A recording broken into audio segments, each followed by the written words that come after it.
Assalamualaikum warahmatullahi wabarakatuh. Selamat pagi untuk kamu yang sedang menyaksikan video pembelajaran ini.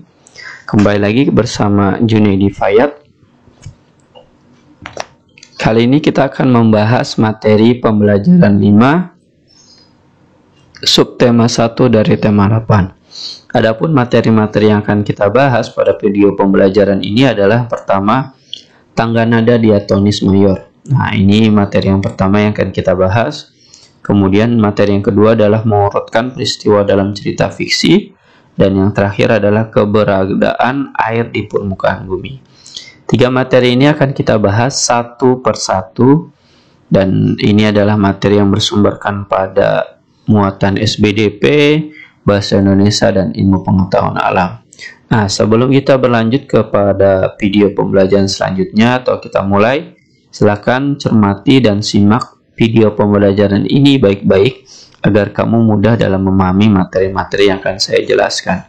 Yuk sama-sama kita bahas satu persatu materi yang tadi saya sudah utarakan. Materi pertama adalah tangga nada diatonis mayor. Nah, ini adalah materi yang pertama yang akan kita bahas, dan ini adalah materi yang bermuatan SBDP dengan kompetensi dasar 3.2 dan 4.2. Dimana kalau kita perhatikan adalah tangga nada diatonis mayor merupakan tangga nada yang memiliki interval atau jarak 1,1,5, 1,1,1,5. Jadi inilah interval yang dimiliki oleh jarak tangga nada diatonis. Adapun ciri-ciri dari tangga nada diatonis mayor, kalau kita simak atau kita perhatikan baik-baik, itu memiliki 2 ciri. Pertama, bersifat riang gembira dan penuh semangat. Jadi patokan kamu kalau dia diatonis mayor, itu dinyanyikan lagunya dalam bentuk riang gembira dan penuh semangat. Contohnya apa? Contohnya adalah Maju Tak Gentar. Contohnya lagu Maju Tak Gentar. Ya, itu contoh dari tangga nada diatonis mayor. Kemudian yang kedua adalah biasanya diawali dan diakhiri dengan nada do, namun tidak menutup kemungkinan diawali dengan nada sol atau 5 ya, atau mi 3 dan diakhiri dengan nada do atau yang pertama 1. Nah, ini ciri-ciri dari tangga nada diatonis mayor. Semoga kamu bisa membedakan nih nanti nih, karena kalau nggak diatonis mayor pasti diatonis minor. Jadi ada perbedaan dalam tangga nada, dan ciri-ciri tangga nadanya pun memiliki perbedaan. Sudah terbayang ya, kalau tangga nada mayor semangat prinsipnya. Kalau tangga nada minor nanti dia khusyuk, lebih cenderung sifatnya sedih. Kita lanjutkan ke slide berikutnya. Pada slide yang kita saksikan ini merupakan materi yang kedua, yaitu mengurutkan peristiwa dalam cerita fiksi. Materi ini adalah materi bermuatan pelajaran bahasa Indonesia dengan KD 3.8 dan 4.8. Adapun materi yang kita bahas adalah cerita atau karangan fiksi.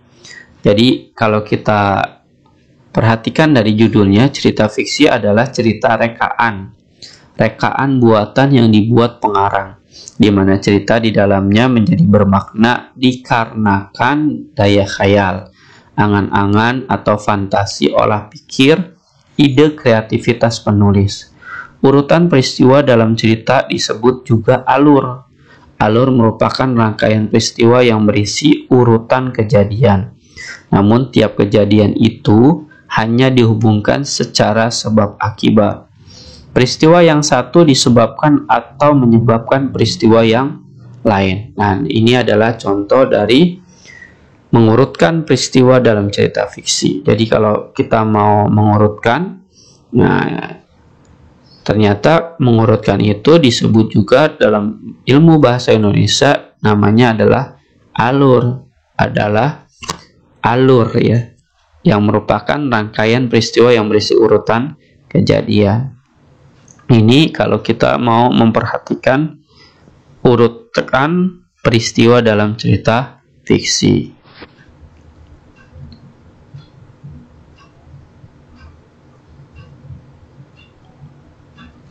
Kemudian kita lanjut ke materi yang ketiga. Materi ini adalah materi ilmu pengetahuan alam ya. Keberadaan air di permukaan bumi dengan kompetensi dasarnya 3.8 dan 4.8. Di daratan, air hujan dapat langsung mengalir ke sungai atau ke danau, dan ada juga yang diserap oleh tanah. Proses penyerapan air ke dalam tanah dinamakan infiltrasi. Sungai merupakan sumber air yang banyak dimanfaatkan oleh makhluk hidup. Sungai terbentang dari hulu hingga hilir. Hulu merupakan bagian awal terbentuknya sungai. Hulu sungai berasal dari wilayah pegunungan. Bagian hulu biasanya memiliki mata air. Hilir merupakan bagian akhir sungai yang terletak berdekatan dengan laut. Jadi ini adalah keberadaan air. Jadi air itu merupakan kebutuhan pokok yang dimanfaatkan oleh makhluk hidup. Nah, kenapa? Karena ini merupakan bagian yang harus terpenuhi oleh makhluk hidup.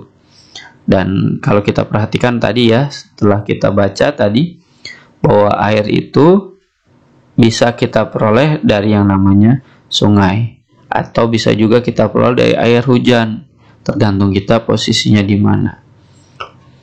Nah, kalau kita melihat keberadaan air di permukaan bumi, bisa juga dari sungai, bisa juga dari kali, atau dari laut. Nah, ini adalah proses atau ya permukaan air yang ada di permukaan bumi.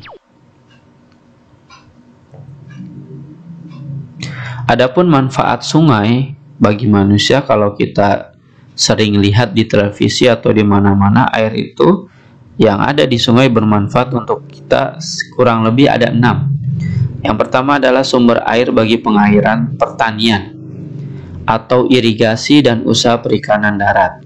Nah, ini yang pertama. Jadi sumber bagi pengairan pertanian. Yang kedua adalah sumber tenaga listrik. Nah, air dijadikan sumber tenaga listrik.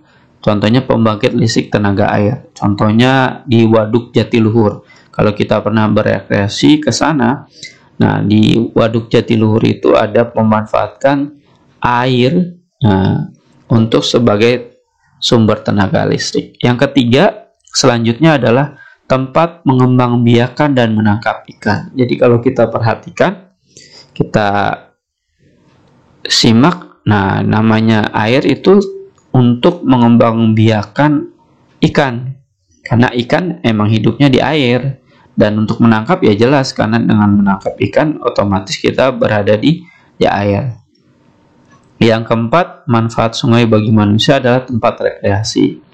Tempat rekreasi itu maksudnya adalah tempat kita bisa melihat pemandangan sungai dengan baik, sehingga kita mengalami yang namanya refreshing. Kelima, manfaat sungai selanjutnya adalah tempat berolahraga.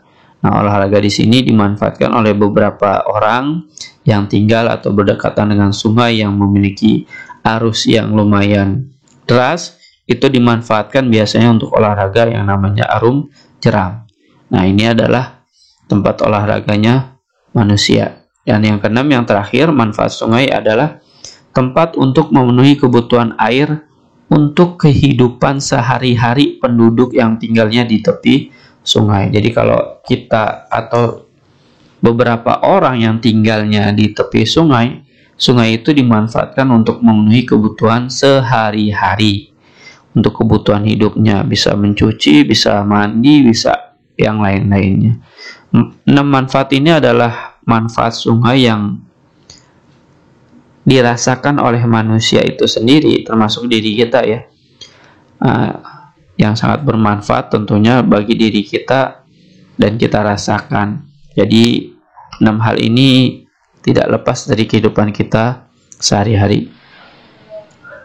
Contoh pemanfaatan sungai adalah sebagai berikut. Nah, ini contohnya ya. Sarana transportasi air. Nah, sebenarnya ini gambarnya gambar laut ya. Tapi prinsipnya pada dasarnya sama.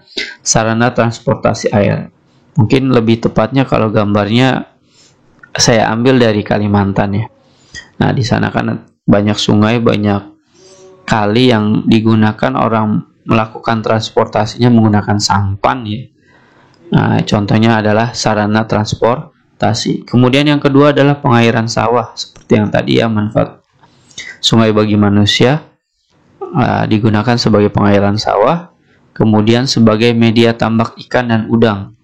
Ini juga sudah tadi kita bahas di poin pemanfaatan sungai bagi manusia sebagai media tambak ikan dan udang. Kalau di sini digambarkan, ini ilustrasi dari manfaat-manfaat yang tadi kita sudah bacakan, sebanyak 6 manfaat bagi manusia. Jawablah latihan-latihan berikut, karena latihan ini adalah latihan yang diambil dari video pembelajaran ini. Soalnya terdiri dari 4 soal latihan. Jawablah sesuai dengan hasil karya kamu sendiri, sesuai dengan kemampuan kamu.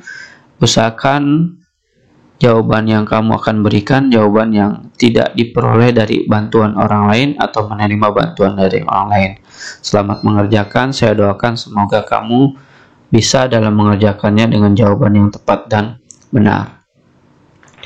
Terima kasih telah menyaksikan video pembelajaran ini, dan demikianlah pembelajaran yang telah kita saksikan bersama. Semoga video ini dapat bermanfaat untuk kamu.